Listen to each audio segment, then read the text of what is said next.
Hola a todos y bienvenidos a este sexto capítulo del curso breve de cámaras hiperbáricas del Leader Life. En este capítulo vamos a ir directamente al funcionamiento de la cámara hiperbárica como tal. El funcionamiento es el mismo tanto en los modelos Sport como en los modelos panorámicos o en el modelo ACR. Lo único que cambia es el posicionamiento del paciente.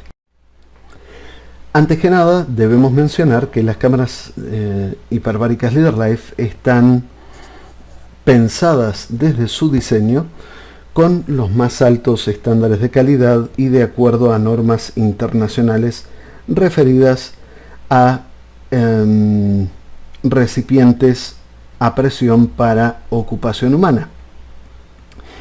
Por eso, más allá de las normas que hemos estado viendo, la NFPA 99, la NFPA 70, las normas sobre cilindros de gases hospitalarios y demás normas que hemos revisado, propiamente para las cámaras hiperbáricas tenemos una serie de normas que también se deben cumplir y que, como les decía, Leader Life las implementa desde el diseño de la cámara o desde que se piensa la cámara. Una de ellas, la fundamental para cámaras hiperbáricas, es la ASME PVHO1, que es la norma que regula los recipientes a presión para ocupación humana, ¿sí? Bien sea multiplaza, monoplaza, todos los equipos relacionados con cámaras hiperbáricas están o deben estar sometidos en el diseño a esta normativa.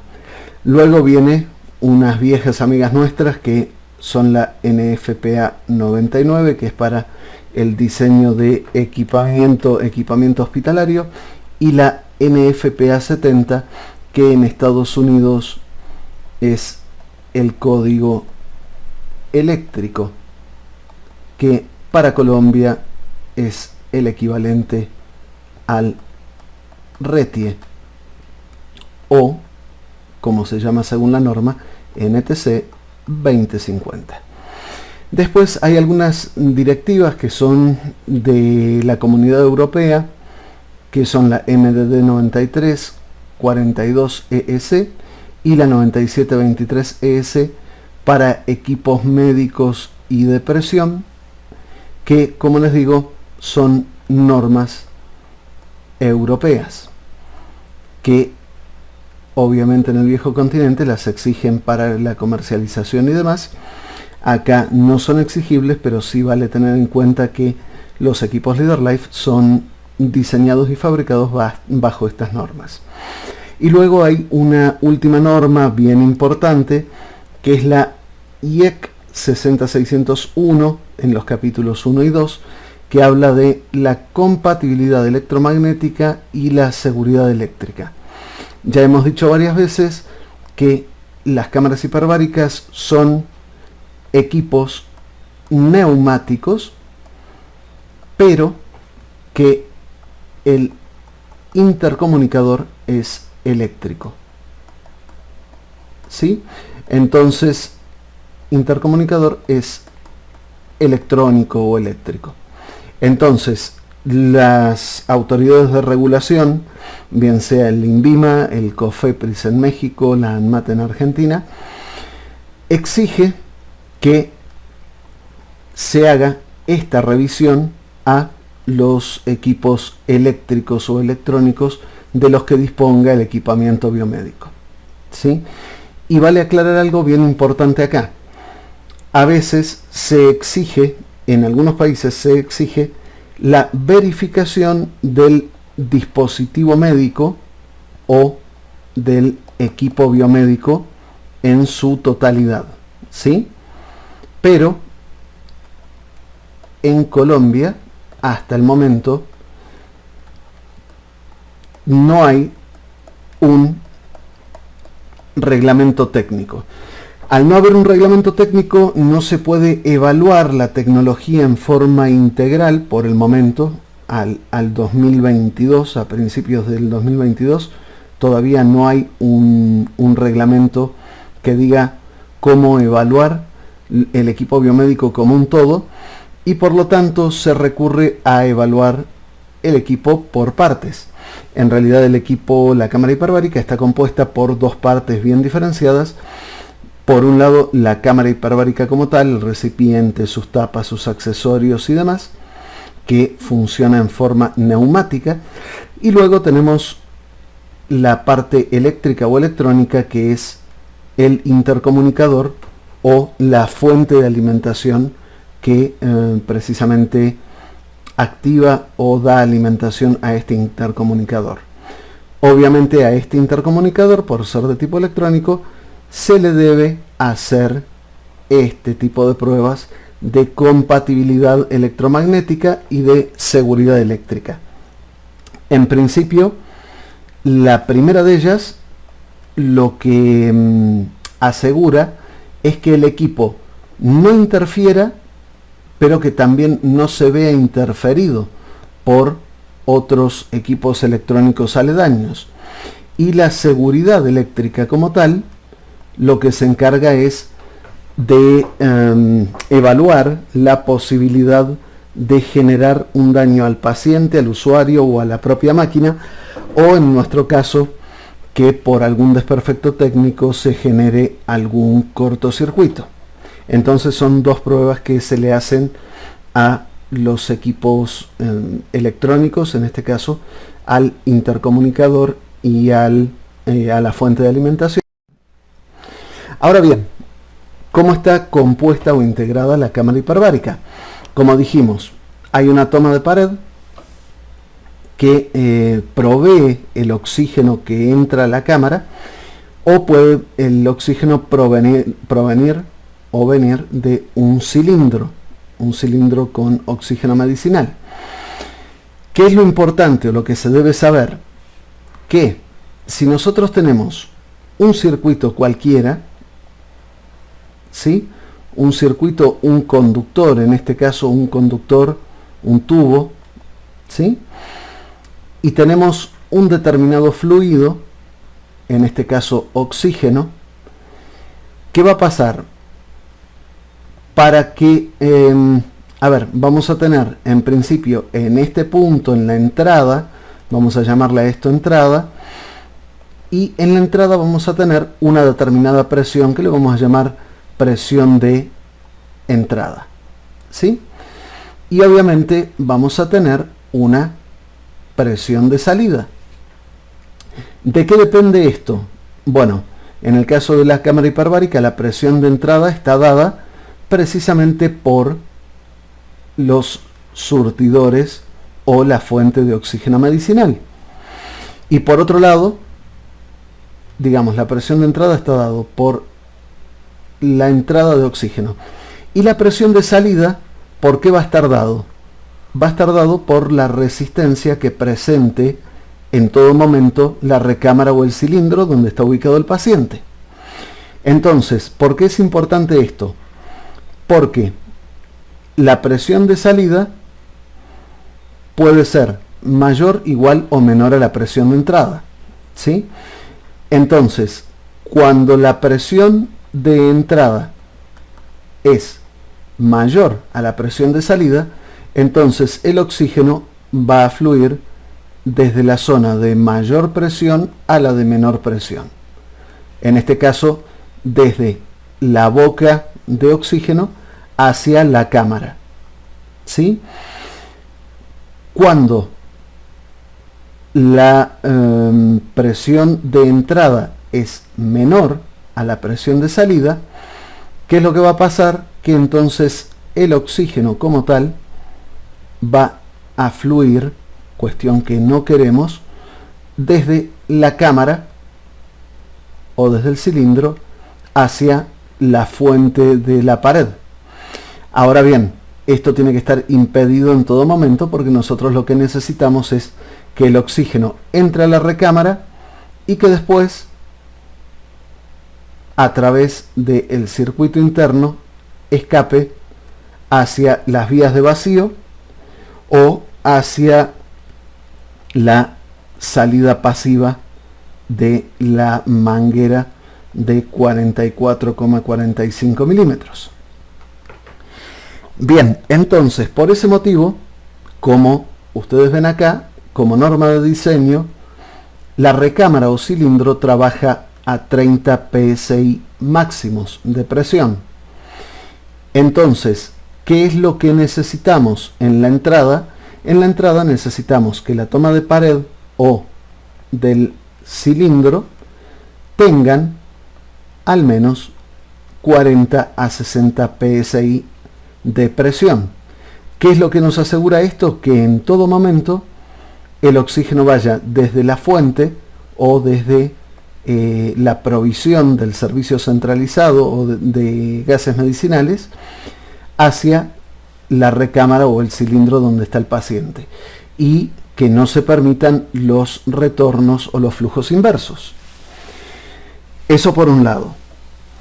Por otro lado, tienen que tener en cuenta que la cámara tiene un determinado gasto de oxígeno y que por lo tanto requiere que estas fuentes provean una cantidad determinada de litros por minuto, ¿sí? Que son los que va a usar la cámara para tratar al paciente en su patología.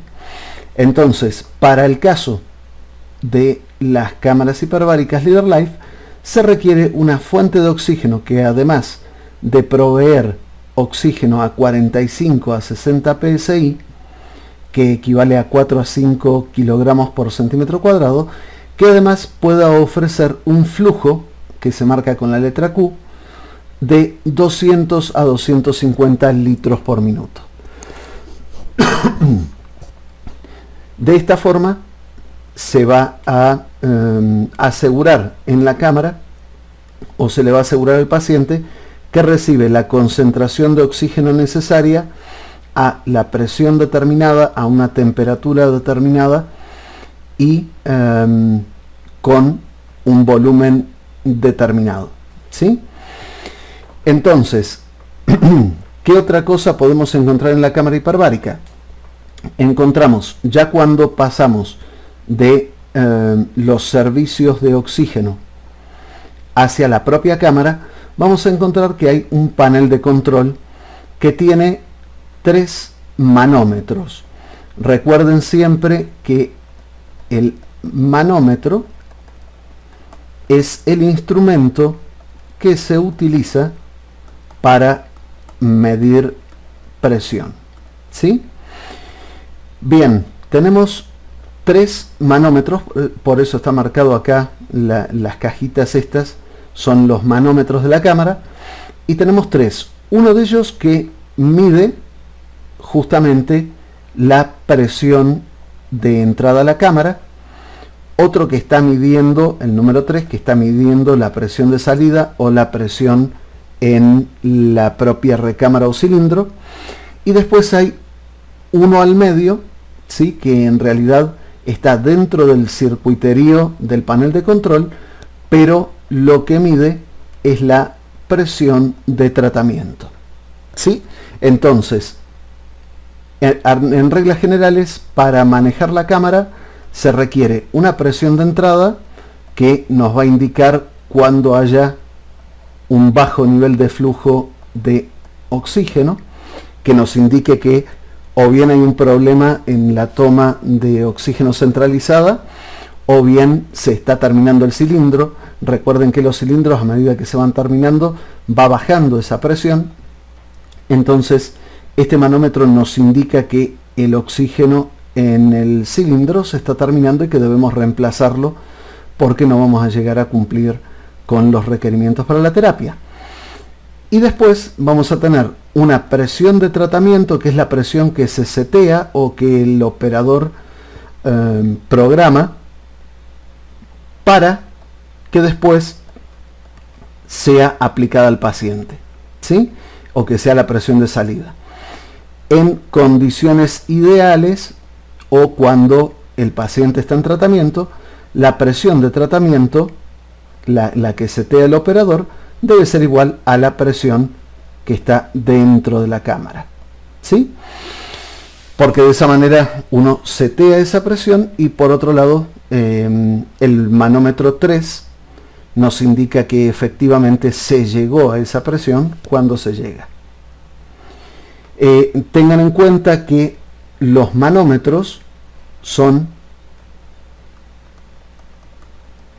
instrumentos y por lo tanto, de acuerdo a la normativa de habilitación, de acuerdo a la normativa de acreditación y de acuerdo a cualquier normativa técnica, sobre todo para dispositivos de riesgo 2B como las cámaras hiperbáricas, los instrumentos requieren calibración. Esta calibración puede ser ante un laboratorio certificado por ONAC, ante un laboratorio de confianza o inclusive debe proveerla el fabricante. En el caso de las cámaras LeaderLife, los manómetros se calibran al momento de adquirir la cámara, al momento de realizarse la venta, al momento de la instalación, y una vez instalados se verifican los manómetros para comprobar que estén midiendo correctamente y que estén midiendo sobre todo las presiones que dicen estar midiendo. Entonces, viendo el panel de control un poco más de cerca, vemos los 3 manómetros, como les decía, bien marcadas las zonas, y un cuarto espacio. Este cuarto espacio lo vamos a tratar primero porque no requiere mayor análisis y es el sistema de intercomunicación, viene con el teléfono, ¿sí?, para comunicarse con el paciente dentro de la cámara, y es el único equipo electrónico que tiene la cámara, ¿sí?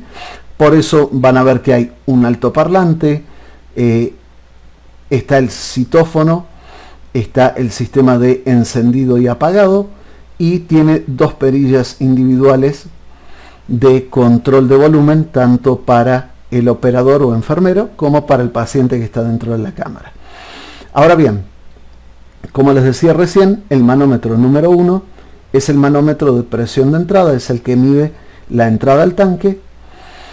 El manómetro número 2 es el que mide la presión de tratamiento y es el que se setea, digamos, es el que configura el operador para marcar la presión de tratamiento. Y el manómetro número 3 es el que mide la presión en la cámara para saber, ¿por qué? Porque una vez que el operador setea una determinada presión, entonces después este manómetro va a ir subiendo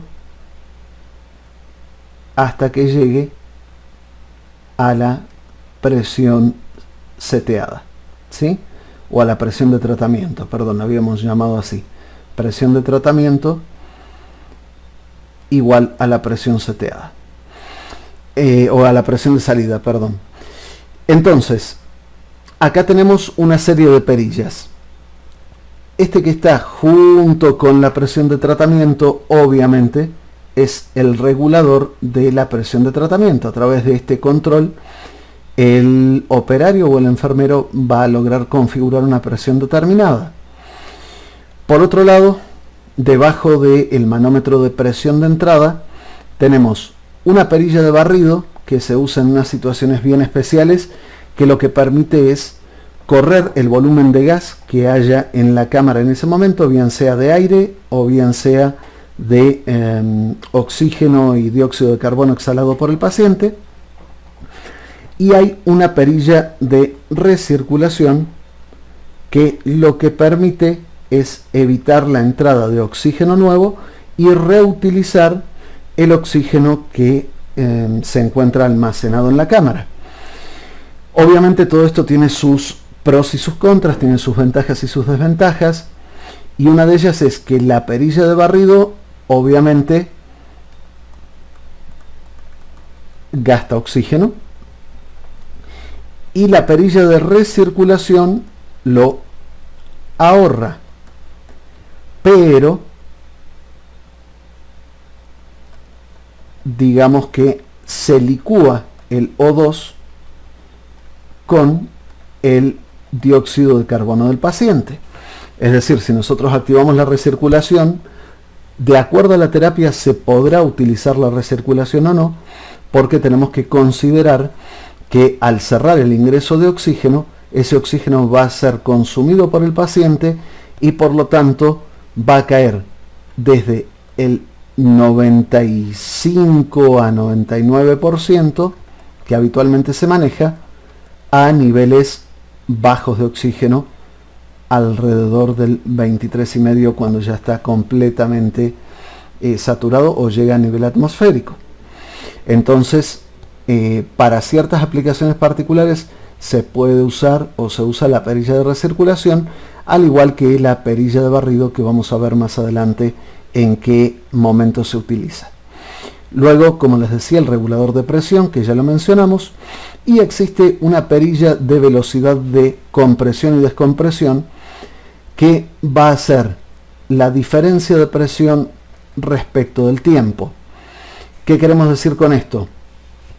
Recuerden que para ciertas patologías hay que tener muchísimo cuidado con las embolias gaseosas, ¿sí? Que se forman por una compresión o descompresión demasiado rápida, o sea, varía muy rápido la presión respecto del tiempo. Entonces, este regulador es completamente seguro y bien sea que la compresión y descompresión se hagan lo más rápido posible, siempre por cuestiones de diseño de LeaderLife es un dispositivo seguro, ¿sí? Aún así, se debe tener mucho cuidado en cómo se opera esta perilla o este control de la velocidad de descompresión y compresión. Entonces, aquí están relatados cada una de las funciones que tiene cada uno de los dispositivos. No aparece el intercomunicador, porque honestamente el intercomunicador funciona por otros medios, en forma eléctrica o electrónica, y la verdad que el objeto de esta presentación es mostrarles teóricamente y muy brevemente cómo funciona la cámara hiperbárica. Entonces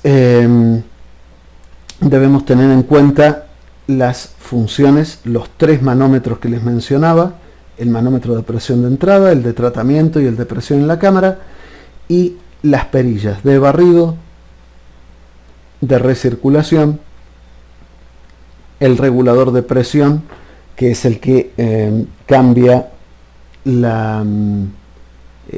precisamente la presión del tratamiento, y la perilla o el control de la velocidad de compresión y descompresión, que también nos va a permitir regular el consumo de oxígeno también.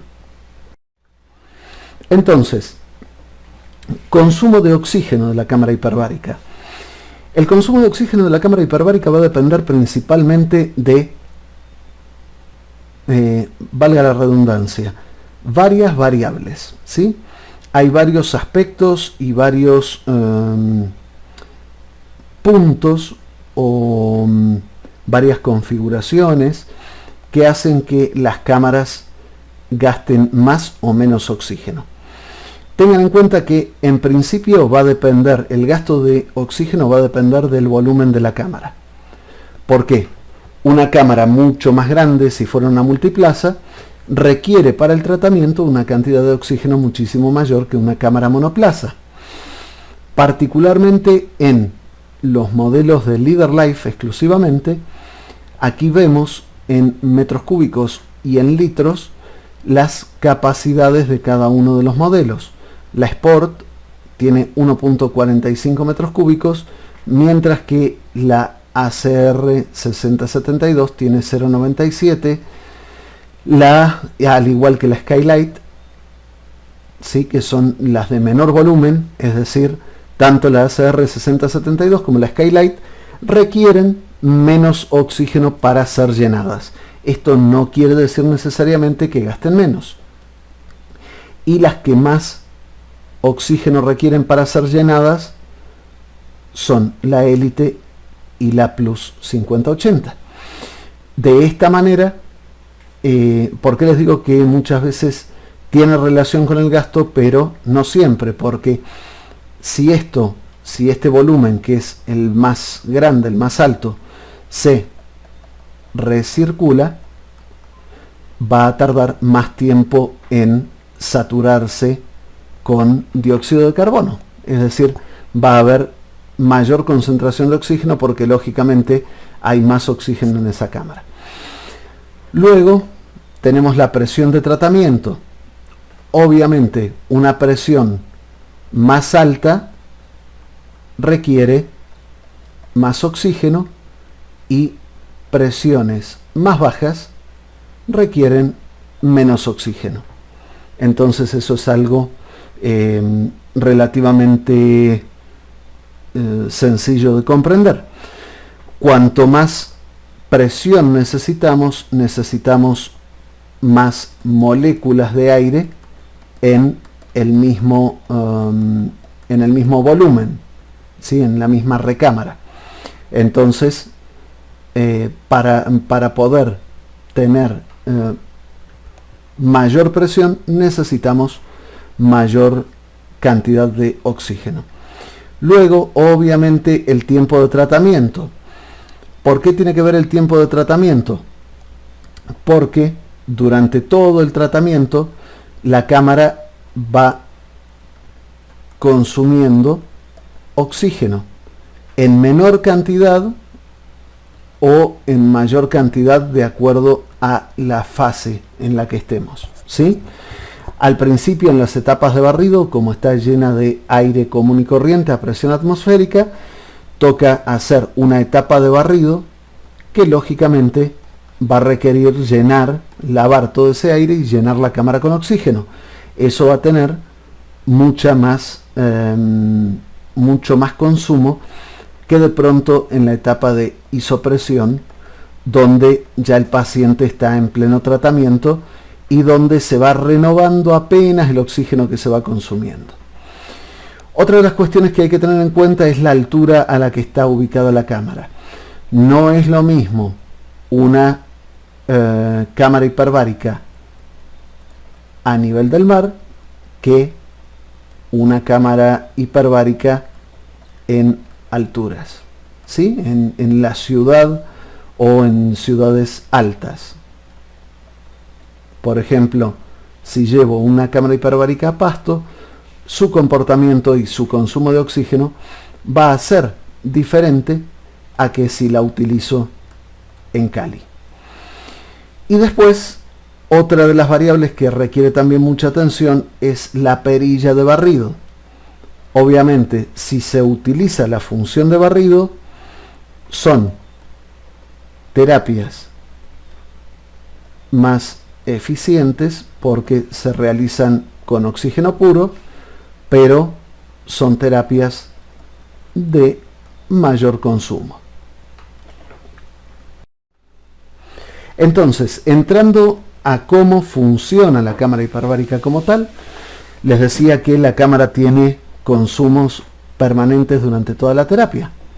Entonces, cuando ingresa el paciente y se cierra la puerta, cierre de la puerta, entonces vamos a pasar por una primera etapa que es la etapa de barrido, donde, como les decía, se barre el aire residual, se baja la humedad y la temperatura de la cámara, y esto tiene una duración de 4 minutos máximos, ¿sí?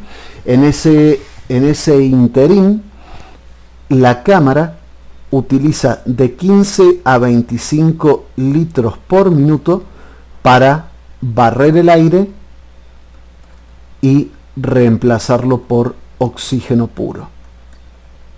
Le llamamos oxígeno puro al oxígeno que tiene una proporción de oxígeno puro justamente mayor al 95% en la mezcla. Ahora bien, pasados esos 4 minutos, comienza la etapa de compresión, es decir, se empieza a ingresar. Fíjense que ingresan de 150 a 250 litros por minuto, 10 veces más que en la etapa de barrido. ¿Por qué? Porque no se usa para limpiar la cámara, sino que se está agregando más volumen de gas a esa cámara. Como esa cámara tiene un volumen constante, digamos, porque no es elástica, entonces al ir ingresando una cierta cantidad de moles de gas o de cantidad de gas, entonces la cámara responde aumentando su presión interna. En este caso, bueno, aquí al principio teníamos que fijar la presión del tratamiento, ¿sí? Con la perilla correspondiente. Ahora, acá, en esta etapa, en este ciclo, van a ver que tarda de 7 a 15 minutos, así que vamos a tener de 11 a 19 minutos de terapia total. Y en esta etapa de compresión, por un lado, ahí dice que se gasta 10 veces más oxígeno, 150 a 250 litros por minuto. Y además, lo que va sucediendo es que ese oxígeno, al ingresar a la cámara, va aumentando la presión y por lo tanto la presión de salida o la presión en la cámara va a ir aumentando. Y el manómetro, que estaba marcado como manómetro número 3, irá también aumentando, indicando que la presión en la cámara está aumentando. Cuando el manómetro número 2, que es la presión de tratamiento, es igual al manómetro número 3 o lee lo mismo, digamos. ¿Por qué? Porque el manómetro 3 vino subiendo en la etapa de compresión, aumenta la presión, el manómetro 3 lo viene midiendo y llega un momento que es relativamente igual a la presión de tratamiento prefijada. Entonces en ese momento la cámara dice, bueno, ya llegué a la presión del tratamiento que me programaron, por lo tanto debo comenzar con la terapia como tal. Entonces, en este momento, cuando el manómetro 2 y el manómetro 3 se igualan, comienza la etapa de isopresión, ¿sí? En la etapa de isopresión nuevamente volvemos a un consumo relativamente bajo, de 15 a 25 litros por minuto, y que en realidad va a depender de que se use o no se use la perilla de barrido o la función de barrido, ¿sí? Generalmente esta presión máxima a la que puede llegar la cámara hiperbárica es de alrededor de 29 psi. Esa es la presión máxima que se puede programar en el manómetro de tratamiento y que puede alcanzar también el manómetro de salida o de la cámara. ¿Por qué? Porque a partir de los 30 psi la cámara dispone de mecanismos de seguridad o de válvulas de seguridad que hacen saltar estos mecanismos de seguridad. Se abre la válvula y deja escapar el oxígeno para liberar presión al ambiente, ¿sí? De esta manera la presión baja y se evita una explosión. Muchas veces es aquí donde se produce falta de mantenimiento en estas válvulas y las cámaras hiperbáricas pueden llegar a explotar si estas válvulas no funcionan correctamente. Entonces, como les decía, el tiempo de tratamiento obviamente en este caso es un tema pura y exclusivamente clínico que depende del médico tratante y que no lo vamos a tocar acá. Simplemente vamos a decir que es un tiempo de tratamiento, tanto la cantidad de sesiones como la presión como el tiempo del tratamiento lógicamente van a ser parte de la terapia clínica y por lo tanto están a cargo de un médico capacitado para eso. Solamente en esta etapa decirles que la presión se mantiene constante, ¿sí?, a la presión programada o a la presión de tratamiento, y que se pueden generar pequeños consumos de oxígeno si se utiliza la función de barrido o cuando la misma cámara requiere reponer el oxígeno consumido por el paciente. Entonces, no se olviden, la presión siempre es alta y permanece alta, pero si el tiempo es muy largo, el paciente absorbe oxígeno y genera dióxido de carbono. Entonces, se recurre al barrido para quitar ese dióxido de carbono y traer oxígeno nuevo, ¿sí? Obviamente, ¿de dónde lo va a traer? De la provisión de gases medicinales o del cilindro de gas. Entonces eso genera un cierto consumo que no es muy alto. Y luego, una vez que termina la etapa de isopresión o la etapa donde se termina el tratamiento o concluye el tratamiento del paciente, entonces ahí viene una etapa de descompresión, que lógicamente la velocidad se maneja con la perilla de compresión, descompresión, y se debe regular muy bien ese cambio de presión respecto del tiempo, ¿sí? No se puede hacer extremadamente rápido, más allá de que sea segura la operación de la cámara y que esto esté previsto, pero siempre es preferible llevar estos valores de cambio a niveles aceptables. Esta etapa de descompresión como tal puede llegar a consumir y a liberar 250 litros de oxígeno por minuto, y el tiempo de descompresión también es bien importante por esto que les decía de asegurar la integridad del paciente que está dentro de la cámara.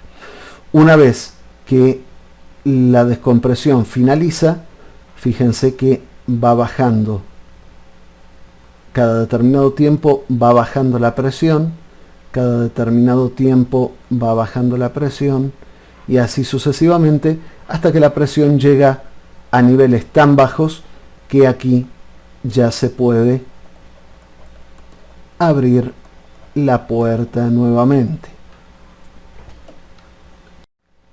Así que bueno, eso ha sido todo respecto al funcionamiento de las cámaras hiperbáricas LeaderLife, al funcionamiento teórico. Ya verán la parte práctica, cómo operarla y demás, con los operarios de LeaderLife, que lo sabrán explicar mucho mejor que yo.